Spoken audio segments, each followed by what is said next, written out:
sesión para que vaya quedando ahí por cualquier duda.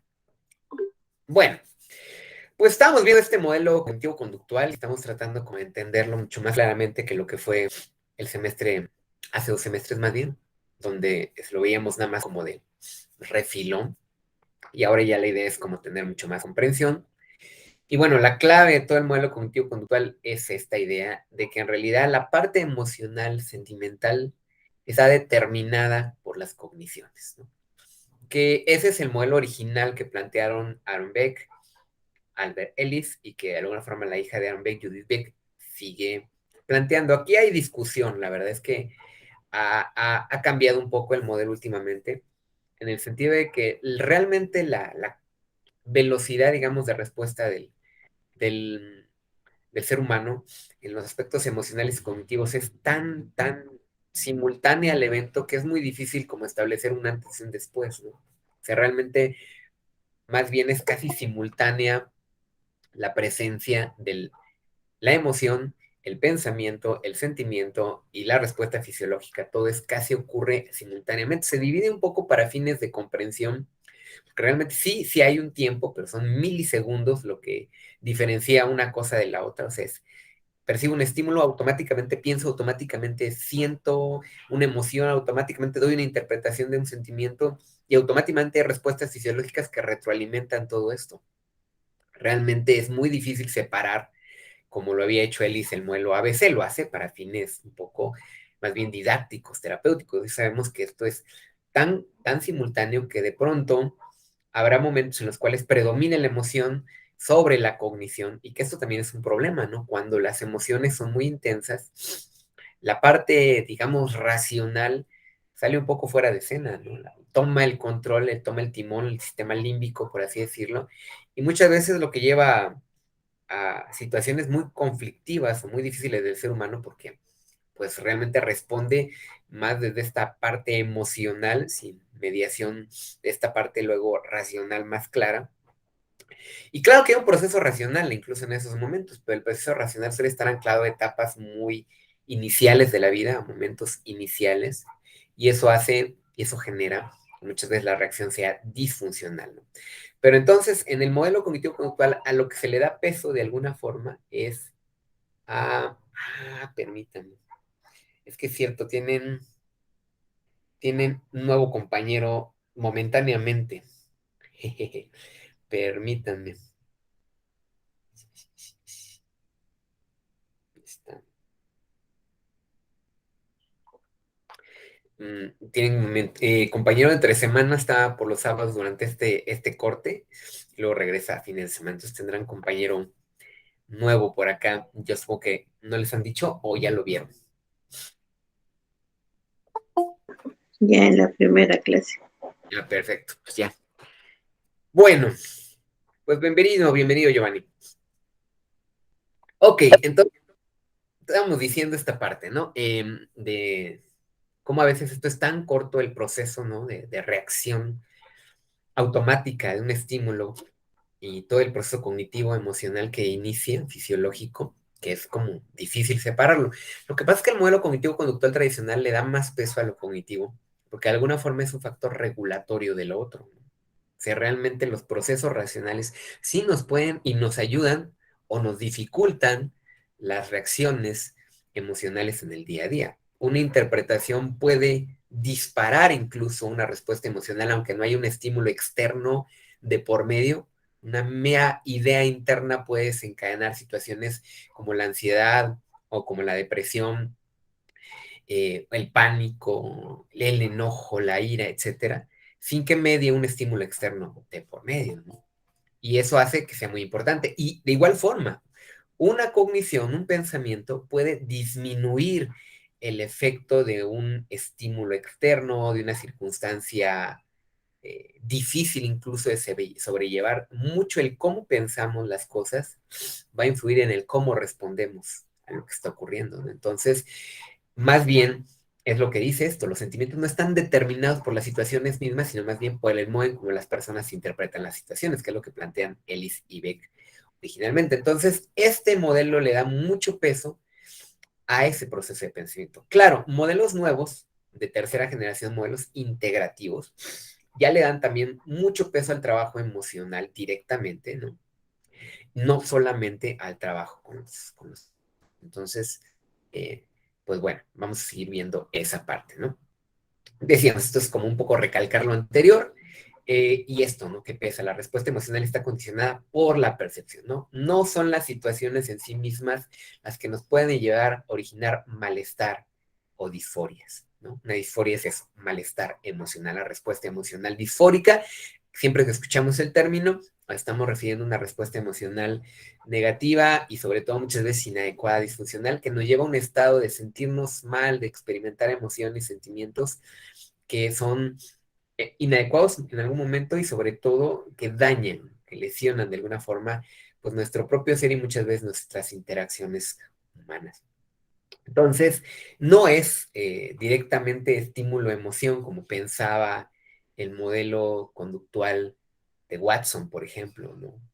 Sino que hay un proceso intermedio o paralelo muchas veces que es el proceso de pensamiento y que ese proceso o bien acentúa la emoción disfórica o bien puede contribuir muchísimo a disminuirla y en ciertas situaciones incluso a anular ese tipo de emociones, que eso es básicamente lo que trata de entrenar la terapia cognitivo-conductual, es enseñarle a la persona a identificar estos pensamientos y a modificarlos de manera tal que lo que le produzcan no sea una pauta emocional disfórica, sino más bien una respuesta más adaptativa, más funcional y que le sirva a la persona para sus propios propósitos de vida, ¿no? Que le dé y le devuelva funcionalidad. Entonces, esta es la meta de la terapia cognitivo-conductual y mucho para eso se trabaja con esto que decíamos, los pensamientos automáticos, que no son más que este trasfondo mental que acompaña todo en nuestro día a día, ¿no? Desde que despertamos siempre hay un proceso mental que subyace,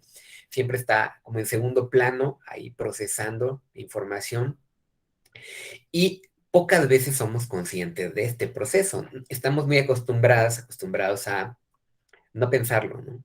A no pensar lo que estamos pensando, ¿no? Simplemente lo vamos pensando y vamos sintiendo, ¿no? Y esa misma sensación va a generar otros pensamientos, hay un bucle ahí, que pocas veces nos detenemos a pausar y decir, a ver, pero esto que estoy pensando, si es adecuado, si es correcto, si es racional, si es funcional, o esto que estoy pensando me la estoy fumando en pocas palabras y no tiene nada que ver con lo que está ocurriendo o probablemente no es confiable esta pauta de pensamiento. Uno de los primeros ejercicios es enseñar a la persona a ver, a observar críticamente sus propios procesos de pensamiento, ¿no? A decir, a ver, porque el problema es que muchas veces damos por hecho que lo que pensamos es correcto. Yo sé que le caigo mal al maestro, ¿no? Y es un pensamiento que ya declaraste como una verdad absoluta y reaccionas como si le cayeras mal al maestro. Y como reaccionas a la defensiva, después de un rato, le caes mal al maestro. Eso es lo que pasa muchas veces. Esto explica la llamada profecía autocumplida, ¿no? Pues claro, sí, estoy pensando que le caigo mal a todo el mundo y reacciono desde la defensa, después de un rato le caigo mal a todo el mundo. Pero no porque les cayera mal de por sí, sino porque esta manera de responder agresiva, defensiva, siempre buscando un elemento de me quieren herir, genera que efectivamente después le caigas mal a la gente.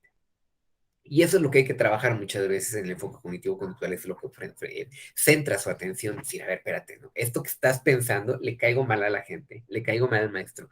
Si es real, si tiene una base, o puede ser considerada como esto, una hipótesis tentativa que tendrás que ver si sí o si no. Y muchas veces es, no, pues la verdad es que no tengo elementos reales para creer esto. Yo me estoy imaginando estas cosas y eso genera este estado disfórico en mí, que en este caso es de enojo y defensividad.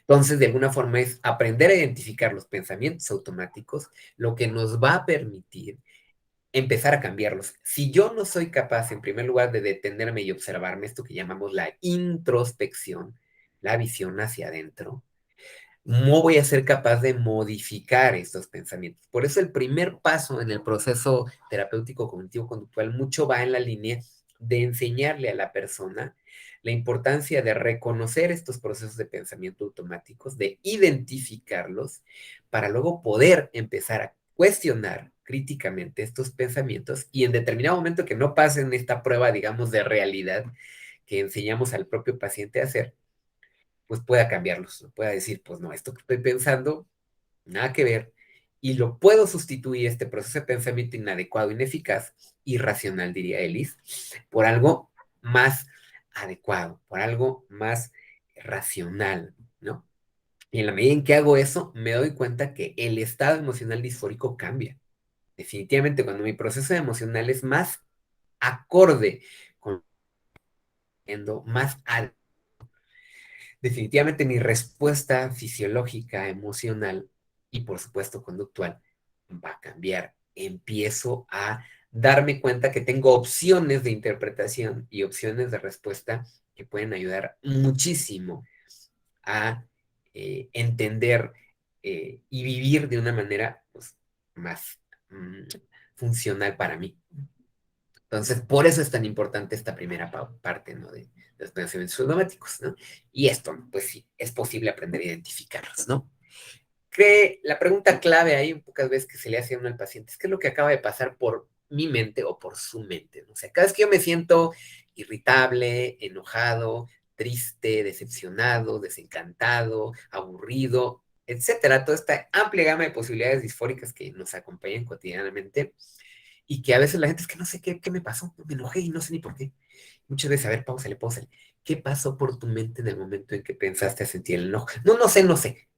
Respuesta clave, básica, ¿no? Muchas veces, no, detente. Siempre hay algo que estamos pensando. Es mentira que no. No estaba pensando nada. Algo. No estaba siendo consciente de ese proceso de pensamiento, pero seguramente estabas pensando algo.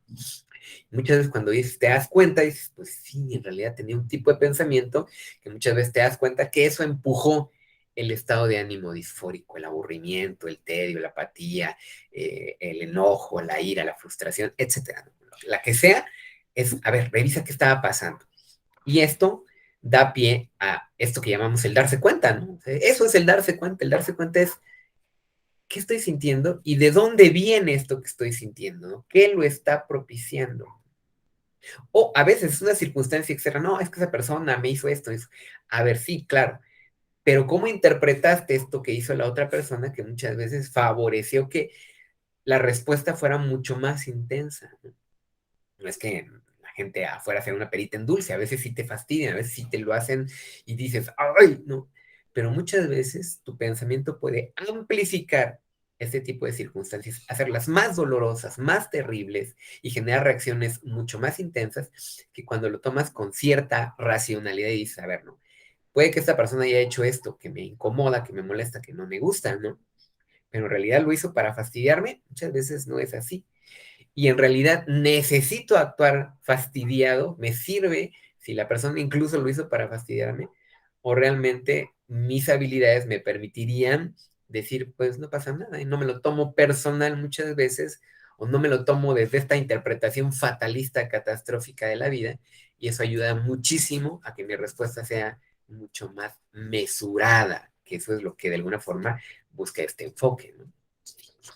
Entonces, esto por el lado de los pensamientos automáticos. Ahora, es bien importante separar el pensamiento, ¿no? Por así decirlo, de lo que serían las creencias centrales, ¿no? El pensamiento automático es lo que decimos, todo el tiempo está ocurriendo y va cambiando conforme los estímulos, conforme lo que va pasando. No todos los pensamientos automáticos son disfuncionales, obviamente no, algunos sí. Y es importante identificar cuáles sí y cambiarlos. Pero muchas veces cuando empiezas a ver como la trama de estos pensamientos automáticos inadecuados, te das cuenta que se enlazan, que no es, que de pronto giran en torno a temas centrales. O sea, que el pensamiento automático que genera la disforia, que genera estas pautas inadecuadas, tiene en común muchos otros pensamientos automáticos que cuando los empiezas a juntar, dices, ah, pues pareciera que aquí hay una creencia intermedia que de alguna forma agrupa este tipo de pensamientos automáticos. Jung le llamó a esto mucho más elegantemente los complejos, ¿no? Que no son otra cosa más que eso, ¿no? Grupos de ideas inadecuadas en las redes sociales que giran en torno a una creencia central muchas veces. Pero aún más profundo, estas creencias intermedias también se agrupan en torno a una creencia mucho más profunda, que como lo dice acá en la diapositiva, son tan fundamentales y profundas que no se suelen expresar, ¿no? Ni siquiera ante uno mismo. Eso sería como el prototipo del inconsciente freudiano, más bien aquí se entendería, pues son creencias centrales que están tan arraigadas, que son consideradas verdades absolutas, que la gente piensa, así es, ni siquiera se plantea si es posible ver el mundo desde otra óptica. Aunque esa creencia absoluta muchas veces le genera enormes dosis de malestar, sufrimiento y disfuncionalidad en la vida. Un ejemplo muy claro, las ideas machistas son muy difíciles de cambiar precisamente porque están tan arraigadas en hombres y mujeres, pues no solo los hombres tienen machismo, ¿no? Que es muy difícil de pronto, en primer lugar, reflexionar y cuestionar acerca de ellas. Por eso el cambio de estas pautas patriarcales y machistas es pues, darte cuenta de que el mundo no es así, que es una construcción y que podemos construir, pensar el mundo de una manera distinta, ¿no? Sin embargo, esto es algo relativamente reciente, también es que hay que verlo, ¿no? O sea, durante muchos años la gente vivió con la pauta de, sí, es que, ¿no? Las mujeres tienen que estar guardadas en su casa y nadie se cuestionaba si esto era una creencia totalmente irracional y disfuncional, ¿no? Tuvieron que pasar muchos años y muchas cosas para que se empezara a reflexionar y decir, pues es que esto es absurdo, ¿no? Y entender en qué contexto surgió esta idea y cómo en algún momento pudo haber tenido sentido y que ahora carece totalmente de él, ¿no? Pero vamos, ese es el poder del cambio de las ideas, ¿no? Cuando cambiamos las ideas, cambiamos el mundo realmente, ¿no? Cambiamos las relaciones y sobre todo cambiamos nuestra capacidad de responder de manera más efectiva. Por eso es tan importante aprender a reconocer los pensamientos automáticos porque eso nos va a llevar a las creencias intermedias gradualmente y nos va a llevar a esas creencias centrales absolutas que muchas veces han dominado nuestra vida y sin darnos cuenta nos han empujado a sufrir. Entonces, por ahí este cambio, ¿no? De todos modos, todo esto lo vamos a ir viendo con más calma, ¿no? Y bueno, estas creencias centrales, decíamos, aquí está el esquemita, las creencias intermedias, que mucho se pueden ver como reglas, actitudes y presunciones que la gente tiene. Y luego las creencias centrales, ¿no? Que están ahí en el fondo, sustentando todo este aparato. Y el esquemita, ¿no? Hay una situación, hay pensamientos automáticos y hay emociones que decíamos, esto más bien lo separamos para fines pedagógicos, didácticos, porque en realidad estos tres elementos de la situación, el pensamiento automático y la emoción, casi son simultáneos. O sea, si lo vemos en tiempo humano, esto es así, ¿no? Es muy difícil separar el uno del otro en el momento en el que ocurre, digamos, esto es así, muy rápido. Pero para fines explicativos, para fines de autocomprensión, incluso introspección, tú sí puedes decir, a ver, espérame, ¿qué pasó? Que empecé a pensar y a sentir estas cosas. Y eso ayuda muchísimo a identificar cuáles son las zonas problemáticas de nuestras vidas, qué situaciones o circunstancias generan este tipo. Y bueno, una de las ventajas del modelo... Sí, sí. Una pregunta, y por ejemplo, ¿cómo van saliendo esas creencias en terapia? Ahí en el texto decía que no son, o sea, ni nosotros mismos las hablamos. Claro. Entonces, ¿cómo es que salen a flote? Precisamente porque el primer paso es aprender a reconocer las ideas automáticas, las ideas irracionales, ¿no? O sea, estas sí salen, estas son relativamente sencillo de empezar a explorarlas. Pero mucho la autoexploración te va a dar la pauta de decir, bueno, ¿y de dónde surgieron estas ideas? ¿No? O sea, no cayeron del cielo, ¿verdad? ¿Cómo yo aprendí a pensar estas cosas que están ahí como el pensamiento automático y que muchas veces son absurdas, ¿no? O me generan circunstancias muy inadecuadas, ¿no? Respuestas muy inadecuadas. Bueno, ahí el trabajo es eso, ¿no? Como junto paciente y terapeuta, ir descubriendo esas ideas y empezar a decir, bueno, ¿y esto de dónde o a partir de qué construiste esto? Eso lleva a explorar el pasado, muchas veces, de la vida de la persona. Porque evidentemente estas ideas se fueron formando, gestando a lo largo de las diferentes etapas de desarrollo. Y claro, puede haber sido no necesariamente en la infancia. Toda la vida estamos gestando ideas, esquemas, formas de pensar y creencias. Pero evidentemente, durante la adolescencia y la infancia son los momentos en los que éramos más lábiles. ¿Qué significa esto? Que éramos más moldeables, que era más probable que cierta creencia se arraigara ahí y luego la asumiéramos como normal o como así es la vida, ¿no? Entonces, muchas veces el pensamiento automático te va a permitir identificar las creencias intermedias y luego, muchas veces las creencias absolutas, esas que están arraigadas. Eso no se va a lograr en una sesión, evidentemente. Es un proceso que se va logrando conforme se va avanzando y conforme la persona va siendo cada vez más consciente de los pensamientos automáticos y se da cuenta de dónde vienen, ¿no? O sea, inconsciente no significa reprimido, como en el sentido psicoanalítico. No es como esto, ay, que hay una barrera del super yo que hay que franquear y los mecanismos de defensa. No, este enfoque es diferente, dicen. Sí, claro, es difícil identificarlos porque no estamos habituados a hacer ese proceso de revisión, de decir, a ver, ¿qué estoy pensando? Y más aún, ¿cómo surgió este pensamiento en mí? ¿De dónde viene? ¿Con qué se conecta? ¿Qué pasó que llegué a pensar de esta manera? Es desnaturalizar las pautas de pensamiento los que nos va a ayudar a identificar cuáles son estas creencias y de dónde vienen. Y por supuesto, una vez que identificas la creencia y de dónde viene y te das cuenta que viene de etapas de la vida distintas y que en un momento tal vez la creencia pudo haber servido en ese momento preciso, pero que si la sigues creyendo hoy ya no sirve más, cuando dices, bueno, pues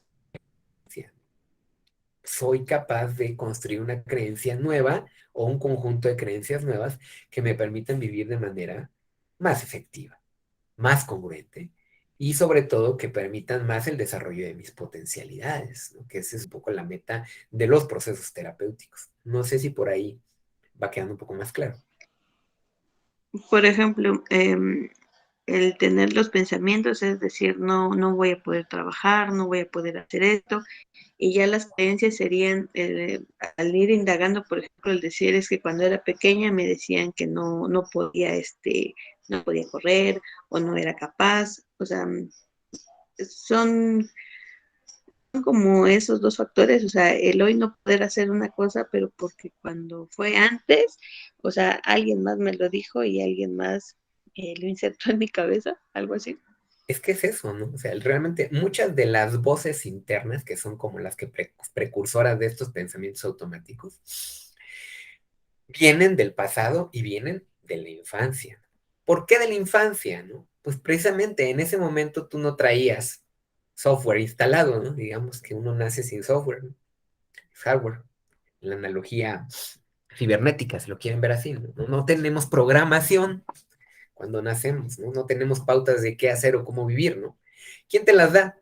Pues tu familia, la gente que te cuida, quien estuvo ahí, las figuras parentales iniciales, que te dan pues sus propias ideas, ¿no? Te las pasan, te las traspasan. Y claro, si en ese traspasártelas, no, pues tú no puedes, no, tú no vales, no, tú no sirves, no, pues estás bien peine, ¿no?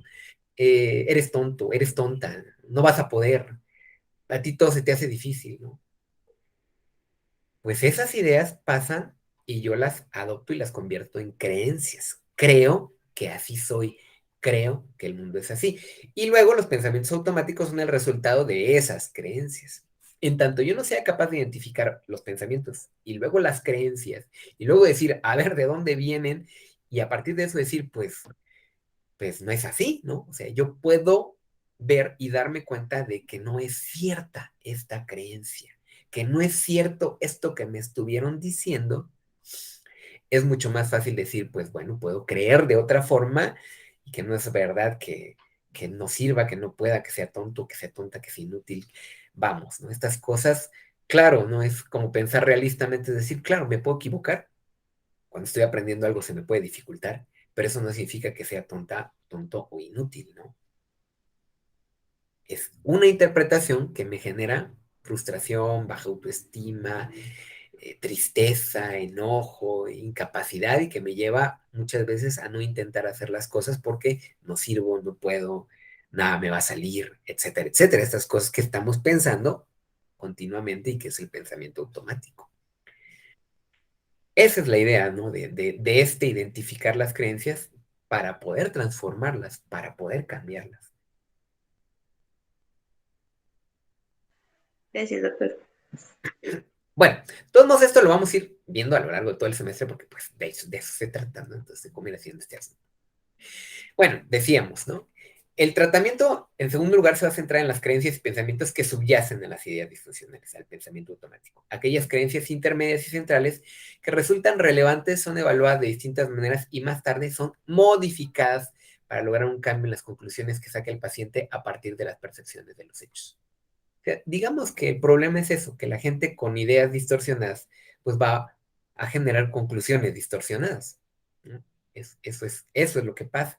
Si yo cambio estas distorsiones cognitivas y las convierto en ideas más flexibles, más adecuadas, más realistas, pues mis acciones también lo van a hacer como consecuencia de esto.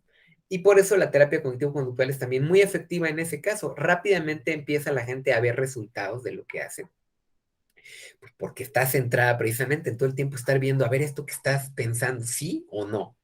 Y si no, ¿cómo lo cambio? Y si lo cambio, ¿cómo me siento? Y cómo reacciono. Y muchas de la gente dice, pues me siento mejor, se me va quitando la ansiedad, las ideas suicidas, las ideas catastróficas, me empiezo a sentir más contento, ya me dan ganas de reír, ya me dieron ganas de trabajar. Y dice uno, wow, ¿no? ¿Cómo esto cambia? ¿Cómo aparentemente algo como, ay, el pensamiento puede cambiar tanto? Sí, muchísimo. Recordemos que esa es la característica del ser humano, somos entes pensantes y entonces todo el tiempo estamos interpretando todo lo que ocurre. Y si interpretamos mal, pues eso nos genera mucho malestar. Bueno,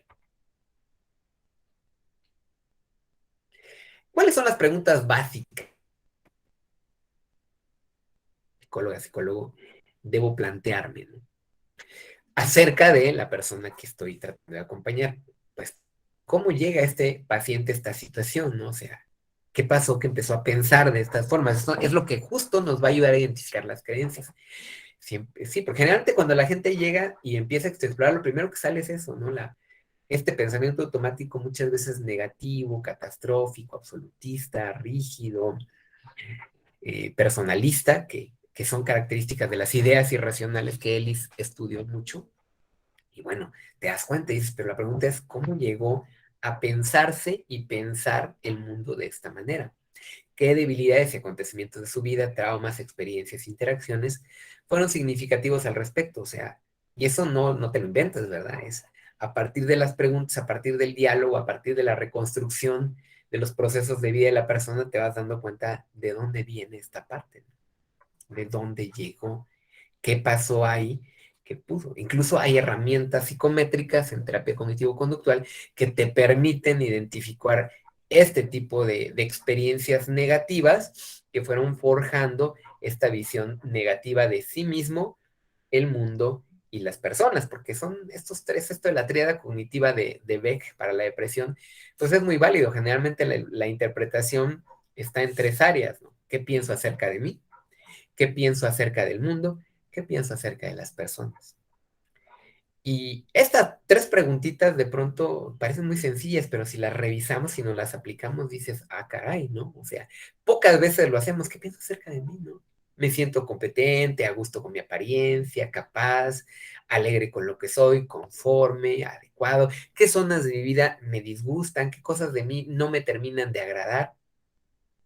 Es un ejemplo de preguntas que se pueden ir planteando incluso en la terapia y que puedo irme planteando desde luego como estudiante y formación, como estoy en esa área, y esto de dónde viene, ¿no? Porque esos son pautas de pensamiento, ¿no? ¿Qué pienso del mundo? El mundo lo veo como un lugar fundamentalmente bondadoso, bueno, de oportunidades, o lo veo como un panorama negro, incierto, ya estamos a la vuelta de la esquina de la tercera guerra nuclear, ya todo se va a acabar, ya viene el Armagedón y ya no importa nada. Y claro, las personas, ¿cómo percibo a los otros, las otras? Ah, todos me quieren lastimar, todos me quieren hacer daño, yo me tengo que defender, la vida es una guerra, es una jungla y estamos a salto de mata. O por el contrario, lo ves como algo, pues sí, hay gente mala, evidentemente, pero la mayor parte de la gente en realidad es bueno y estadísticamente está probado. Y eh, puedo permitirme cierta dosis de confianza en el otro, en la otra, fiarme de las buenas intenciones en general de la gente y vivir en consonancia con estos términos, ¿no? Y sobre todo, ¿qué me beneficia más? ¿Qué me hace más funcional? ¿Qué perspectiva me ayuda a seguir creciendo, a desarrollarme y a estar más pleno, feliz? O bien, pues aspectos negativos son los que sí realmente funcionan. Son cosas que yo me voy a ir preguntando y que, claro, como terapeuta me estoy preguntando sobre todo esto, ¿no? ¿Cómo surgieron estas pautas de pensamiento de la persona acerca de sí mismo, el mundo y las personas y sus relaciones, ¿no? Y bueno, es bien importante esto que llama la conceptualización, porque la conceptualización es precisamente tener claro qué es el problema y de dónde viene y qué se puede ir haciendo para mejorarlo. La conceptualización es como hipótesis que yo elaboro como terapeuta Claro, en función de lo que la persona me cuenta, no leo mentes ni nada que se le parezca, no voy preguntando, voy explorando y entonces yo conceptualizo. Muchas veces la conceptualización me puede llevar una, dos, tres sesiones al inicio, tener más o menos un claro, un panorama de qué le ha pasado a la persona y qué le está pasando, qué es el problema, cuál es el problema, de dónde viene ese problema, cómo se formó y cómo está afectando las diferentes áreas de su vida. Entonces, esto es la conceptualización, ¿no? Y claro, conforme voy preguntando, pues yo voy confirmando mis hipótesis o bien desechándolas. Digo, ah, pues sí, es esto, no es esto. Sí, porque en la terapia uno, bueno, al menos yo, que soy mucho de este modelo, todo el tiempo me estoy pensando, ¿y dónde viene esto? ¿Qué pasó? ¿Qué le pudo haber pasado? Y genero hipótesis y se las pregunto, ¿no? O sea, no me las quedo ahí. Generalmente si yo tengo una idea de qué tanto esto puede ser causa de esto, ¿no? ¿Qué tanto esta circunstancia tiene que ver con esto de tu vida, ¿no? ¿Qué tanto esto con lo otro? Y claro, pues la persona te va diciendo, sí, me suena, sí, sí, o de plano, no, no, ah, perfecto, ¿no? Voy construyendo, voy clarificando cada vez más el caso. Conforme avanza, lo normal es que tu panorama de la sesión sea, no la sesión, del caso de la persona, sea cada vez más amplia, más clara. Se confirman mucho más ciertas hipótesis y se van desechando muchas otras, ¿no? Conforme vas afinando el proceso de conocer a la persona. Por eso es tan importante esto en el proceso de conceptualización.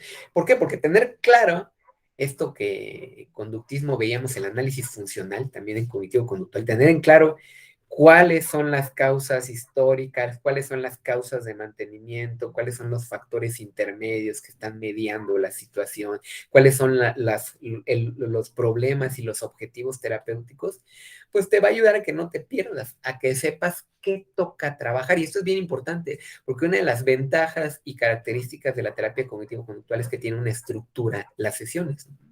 Que tiene pasos, ¿no? Que te va diciendo, esto toca hacer en la primera sesión o tal vez la segunda, y ya luego a partir de la segunda, tercera sesión es qué se va haciendo y luego qué se va haciendo en las sesiones de cierre, ¿no? O sea, sí hay una estructura que en el caso de quien está iniciándose en los procesos terapéuticos, una ventaja que tienes que, pues sí, es más fácil que otros modelos porque te permite decir, bueno, ¿qué toca hacer, no? Ya sé qué tengo que hacer, y eso, cuando no tienes experiencia, pues ayuda un montón. En ese sentido, es un modelo bueno como para iniciar, ¿no? A empezar a acompañar a otros a otras. Es una herramienta bien adecuada. Y claro, cada uno va a ir desarrollando su propio estilo terapéutico conforme uno se dedica a esto, ¿no? Pero bueno. Y bueno, conceptualizar, hay también preguntas, ¿no? Que yo debo ir respondiéndome y con ayuda, claro, de la persona, ¿no? Es cómo llegó el paciente a desarrollar este trastorno, problemática, condición, situación, ¿no? ¿Qué acontecimientos, experiencias o interacciones fueron significativos, han sido en la vida del paciente que le han marcado estas cosas? ¿Cuáles son las creencias básicas acerca de sí mismo, su mundo y los demás? Que esto viene un poco a explorar los pensamientos automáticos. ¿Cuáles son sus presunciones, expectativas, reglas y actitudes, ¿no? Estas creencias intermedias, ¿no? ¿Qué es lo que espera? ¿Qué es lo que cree de sí mismo, sí misma? ¿Cuáles son las reglas con las que suele regir su propia existencia, ¿no? Sus deberías, sus tengo, ¿no? Y qué tantos pueden ser funcionales o, por supuesto, no. Seguimos con estas preguntas que es posible hacerse, ¿no? ¿Qué estrategias ha utilizado el paciente durante su vida para superar estas creencias negativas? Esas preguntas están ahí en el libro de Judith Beck. Si tienen duda, ahí están enunciadas, ¿no? ¿Qué pensamientos automáticos, imágenes y comportamiento lo ayudaron a persistir en el trastorno de la problemática? Porque esto es bien importante. Debemos de entender que un problema persiste no de a gratis, persiste porque yo mismo retroalimento su persistencia, sin darme cuenta, claro. No es como, ay, es tu culpa. No es culpa de la persona tener el problema. No va por ahí esta declaración. Más bien en el sentido de reconocer la responsabilidad que tenemos en el mantenimiento de nuestras situaciones problemáticas y dolorosas. Y cómo, cuando reconocemos esta responsabilidad, somos capaces de cambiarla. Y claro, mucha de esa responsabilidad reposa en qué cosa, en lo que creemos, en cómo interpretamos lo que nos pasa y el mundo. ¿De qué manera estas interacciones colaboran para hacer que el paciente sea vulnerable al trastorno? Es decir, sí, claro. todo lo que hace, lo que piensa, muchas veces nos damos cuenta que lo que hace es incrementar o sostener, y llama las pautas de mantenimiento del problema, ¿no? El análisis funcional es esto, ¿no? La causa de mantenimiento. ¿Por qué la persona sigue haciendo estas cosas a pesar de que le traen resultados evidentemente negativos para su vida? Bueno, pues es para entender eso muchas veces es esto, es el pensamiento, las cogniciones, las creencias, son los que le llevan a repetir y repetir estas cosas, no porque busque su propia autodestrucción, como Freud pensaba con la compulsión de repetición, ¿no? Sino realmente porque no se da cuenta de esto, ¿no? Porque lo hacen automático, por eso se llaman pensamientos automáticos, y por eso están estas creencias ahí, inadecuadas, inconscientes. Claro, cuando te das cuenta dices, ah, caray, pues lo puedo cambiar, y si pienso de manera distinta, la vida, el mundo, las relaciones y yo mismo cambio, ¿no? ¿Qué está sucediendo en la vida del paciente en este momento y cómo percibe estos acontecimientos? Decíamos, siempre la terapia cognitivo-conductual está centrada en tiempo presente. O sea, no es que no se explore el pasado, eso es un error. Ahí es que solo el psicoanálisis ve el pasado, no, no, no. Cualquier modelo de acompañamiento terapéutico que cumpla con el requisito de ser considerado como tal desde una perspectiva científica, va a explorar el pasado. ¿Por qué? Porque, insisto, nada de lo que ocurre hoy cayó de la nada, surgió de la nada, sino son procesos de desarrollo, de aprendizaje, que han marcado nuestra vida y nos han llevado a hacer, pensar, sentir, actuar de una determinada manera. Entonces, no importa el modelo, entonces va a haber exploración del pasado. Claro, la idea del modelo cognitivo-conductual es explorar el pasado para entender esto que está ocurriendo en el presente y ya no puedo cambiar el pasado, pero sí puedo cambiar el presente. Ya no puedo modificar esto que ocurrió o no ocurrió, pero hoy puedo hacer que no siga ocurriendo, por supuesto, ¿no? Puedo construirme una vida más saludable, diferente y más funcional, que esa es la meta, ¿no? En este enfoque terapéutico. Y bueno, para ir avanzando, pues decíamos esto, ¿no? Una de las ventajas, y en el libro de Beck viene así, es que te va dando las estructuras de las sesiones. Esto es, si lo piensan, algo que no ocurre en los otros dos grandes escuelas, ni en la humanista ni en la psicoanalista. No hay una estructura de sesiones como tal. Y esa es una crítica que le he hecho el enfoque cognitivo-conductual a las otras dos grandes escuelas. No son las únicas tres, sabemos que hay otros movimientos, pero la verdad es que las más fuertes han sido y siguen siendo estos tres modelos, el humanista, el psicodinámico y el cognitivo-conductual. Y el cognitivo conductual mucho critica a las otras dos de decirles, es que no hay una estructura, no se le enseña a la gente qué hacer, va a depender mucho como de la experticia y se termina siendo un arte la psicoterapia, ¿no? Y el arte, el problema del arte es que depende única y exclusivamente casi, o un mayor porcentaje depende de los dones con los que la persona nace. O sea, hay quien trae cierta habilidad, no sé, para la pintura, el dibujo, y ya lo trae. Lo va a practicar, por supuesto, si requiere la práctica, pero mucho ya lo trae. Lo mismo podríamos decir en la psicoterapia humanista y el psicoanálisis. En cambio, acá dices, a ver, espérate, ¿no? O sea, son cosas que se pueden aprender y no necesito como recurrir a, a mi a mi sabiduría, digamos, o a mi buena fortuna para atinarle a las cosas, ¿no? Sino que hay un proceso que puedo ir desarrollando y que me da una base sólida de cómo tratar las problemáticas humanas. Y eso es de alguna forma lo que trata de hacer el modelo cognitivo-conductual. Crear una serie de procedimientos hasta cierto punto estandarizados que funcionen para una cierta gama de problemáticas humanas. Y en ese sentido, es lo que logra hasta cierto punto Aaron Beck y Judith Beck, como crear este protocolo de intervención, decir, a ver, ¿qué vas a hacer primero y qué vas a hacer después? Y bueno, eso es lo que vamos a ir viendo en este momento.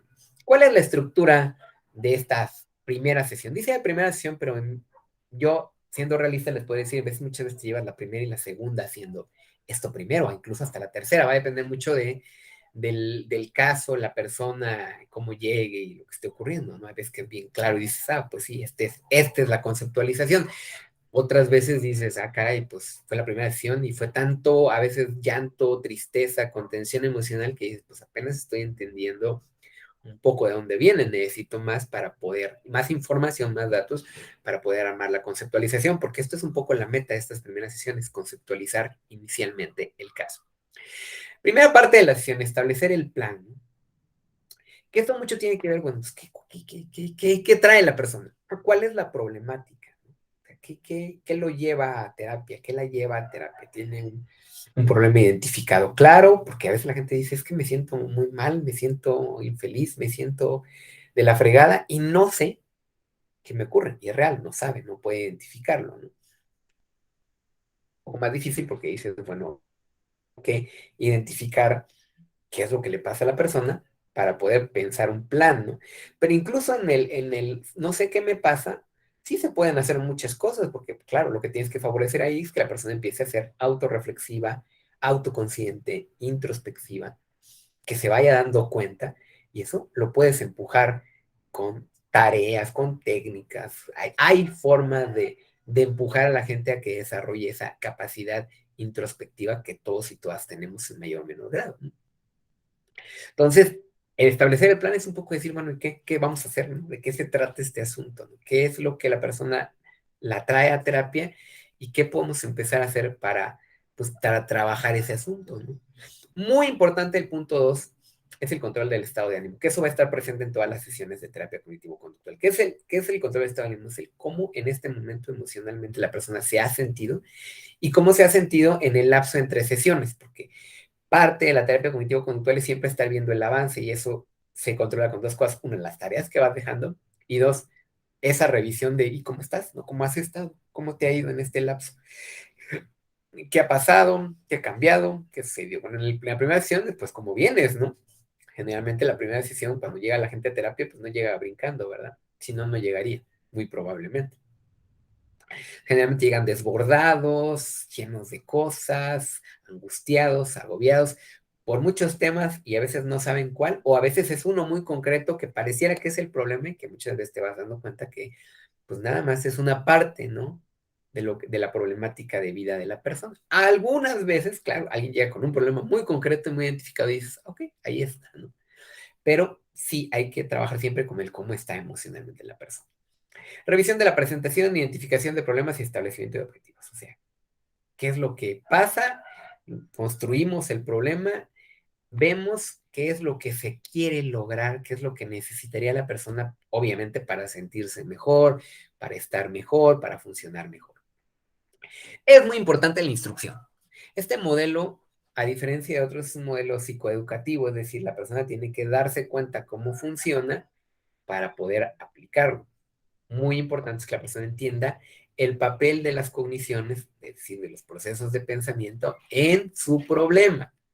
Cómo los pensamientos están muchas veces explicando o acrecentando el problema que está viviendo. Y cómo si cambia los pensamientos va a ser capaz de cambiar y de acceder a una mejor calidad de vida. Esto es muy importante, porque la gente lo que está buscando cuando llega a terapia es eso, mejorar su calidad de vida. No sirve nada la llantoterapia, ¿no? Que llegue y llore 60 minutos seguidos, si eso no le va a servir para después dejar de llorar, que esa es la idea, ¿no? O sea, nada más hablar por hablar no tiene caso. La idea es esto, ¿no? Que la terapia dé y da herramientas para ayudarle a la persona a irse sintiendo y actuando mejor y logrando sus metas.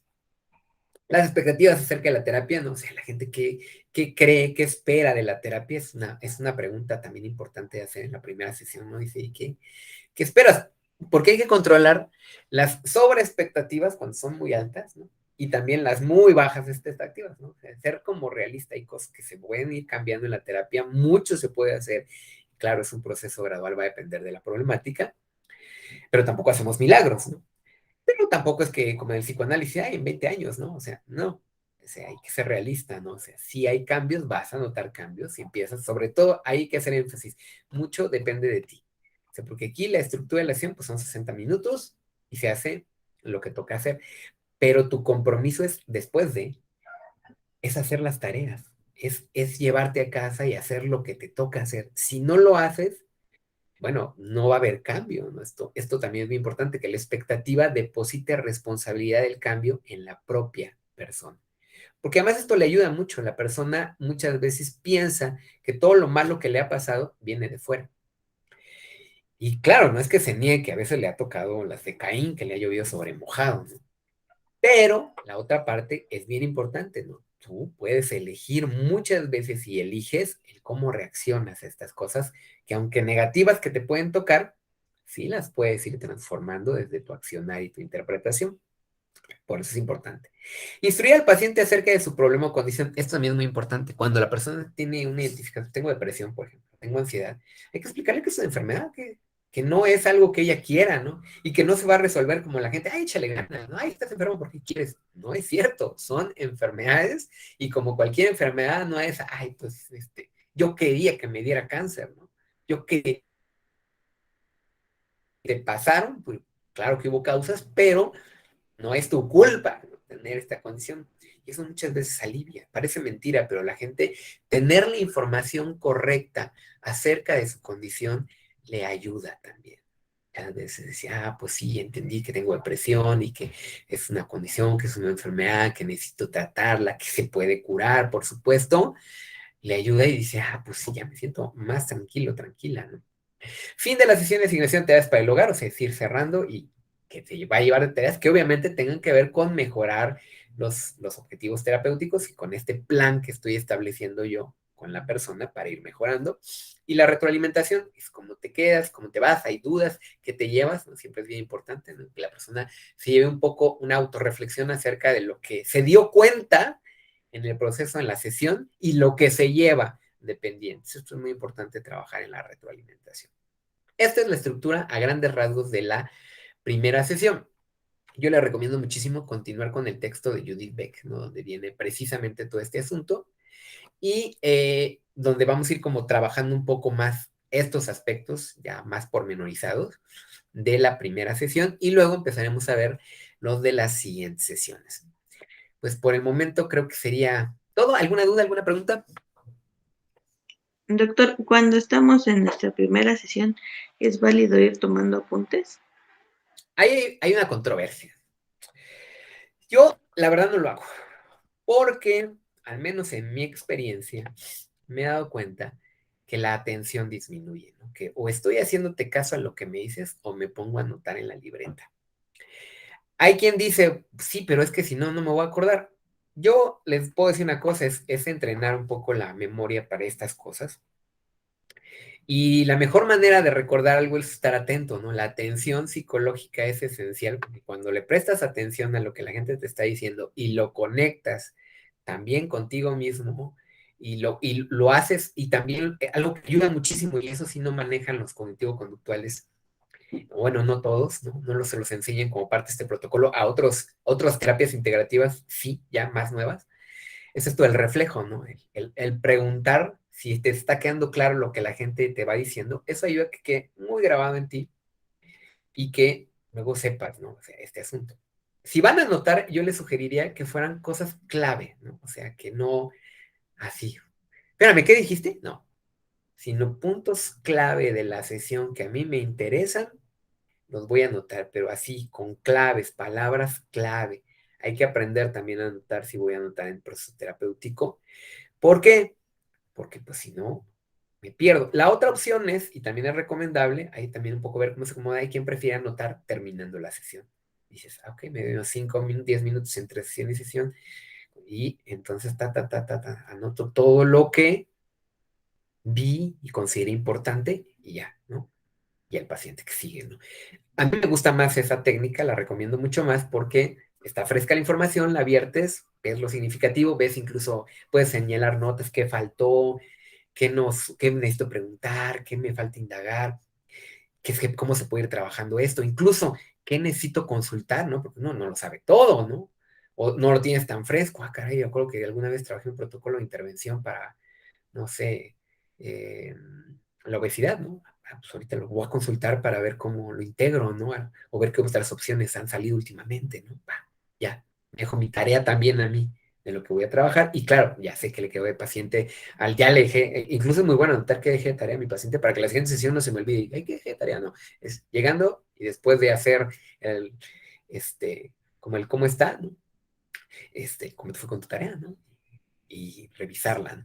Son como estrategias, ¿no? Puedes combinar las dos, haces notas sueltas, así muy palabras clave, y al final de la sesión la redondeas, dices, ah, sí, sí, eso, para que no se me olvide, ¿no? O sea, el chiste es que no distraiga tu atención por estar tomando notas. Ok, doctor, gracias. Dale, chicos, pues bueno, me despido porque ya se acaba el tiempo. Nos vemos al ratito, nos vemos al ratito. Dale, chicas, chicos, que tengan Dale. excelente mañana. Nos vemos, doctor. Sí, hasta Adiós. luego.